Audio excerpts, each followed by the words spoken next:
आत्मविभर श्रद्धालु आत्मविभर कालिया शांत श्रीक्षेत्रु पल्ली पर्यंत भक्तों आखपाखे पहुँचापी व्याकुल हटिया ठाकुर केड़े खुशी से आजी भक्त मेल झुलुंट ठाकुर केतेबेले आगकू तो केतेबेले पछकू पुणी केतेबेले बामरू तो केतेबेले डाहाणकू खुशी रे जाबुड़ी धरी भक्त एपरी भक्त भगवान लीला खेला विश्व ब्रह्मांड रे एक अपूर्व दृश्य एमिति एक अपूर्व भावमय लीलामय क्षेत्र भद्रक केन्द्रापड़ा जातीय राजपथ केन्द्रापड़ा जिला राजकनिका बजार निकटस्थ बड़ागर ग्राम मनोरम सबुजीमा भरा आध्यात्मिक स्थान रे श्री जगन्नाथ मंदिर बेढ़ा चतुर्पार्श्व महादेव लोकनाथ महालक्ष्मी दक्षिणेश्वरी काली संकटमोचन महावीर हनुमान ग्रहराज शनिदेव आदि देवादेवी पूजा पाउछंती। एही निकटरे देवादेवी मंदिर और विग्रह प्राण प्रतिष्ठा उत्सव महासमारोह अनुष्ठित हो जाइछि। मुक्ति मंडपर शास्त्रज्ञ वेदज्ञ ब्राह्मण पंडित मानक परामर्श क्रमे माघ शुक्ल पंचमी तिथि नैऋत्य कोण सूर्यदेवता अवस्थान गोधूली लग्न नवीन प्रासाद नवीन विग्रह प्राण प्रतिष्ठा करा जाई पूर्णाहुति परे नूतन विग्रह को नूतन मंदिर रे सिंहासन आरोहण करा जायथिला। किंवदंती जना जाए ए स्थान रे पूर्वर 50 वर्ष धरी 7 राति नंद उत्सव पालन करा जाउथला परवर्ती समय रे ताहा बंद हो जाइथिला।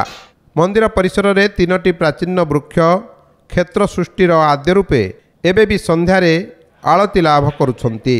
ग्रामर महिला श्रद्धालु माने एठारे प्रतिदिन आलती देइथंती। मुख्य आचार्य वेदज्ञ पंडित चंद्रशेखर मिश्र और सहयोगी माने 6 दिन धरी यह यज्ञ मंडपरे कूर्मशिला नपुष्कक शिला जंत्रशिला भोगशिला 10 दिगपाल प्रतीक स्वरूप आयुधशिला ध्वज चक्र कलश जूप आदि स्थापन करी अंकुर रोपण ठारू सिंहासन विजे पर्यंत नीतिकांति संपादन करथिले। नवग्रह स्थापन पर विग्रह मानकर सिंहासन विजय नीति अनुष्ठित होइथिला। श्रीमंदिर रे ध्वजाबंधा हेबा परे सिंहासन विजय समय हजार हजार श्रद्धालु भावविह्वल होई शंख हरिबोल हुलहुली घंट घंटा खोर कलतार गगन पवन रे प्रकंपित करी श्रीजीव मानकु मंदिर प्रवेश कराइथिले। संध्या समय भजन प्रवचन आदि सांस्कृतिक कार्यक्रम आयोजित होइथिला। एही महान आध्यात्मिक कार्यक्रम रे जोग देइथिबा हजार हजार भक्त श्रद्धालु महाप्रसाद ग्रहण करी आनंद लाभ करिसंती। एही उत्सव बड़ागर ग्राम जनकल्याण चैरिटेबल ट्रस्ट और बड़ागर ग्रामवासी द्वारा आयोजित होइथिला।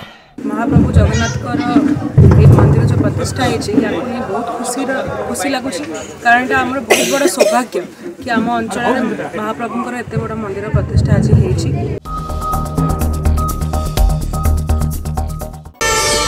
प्रार्थना आम आनंदर उत्सव।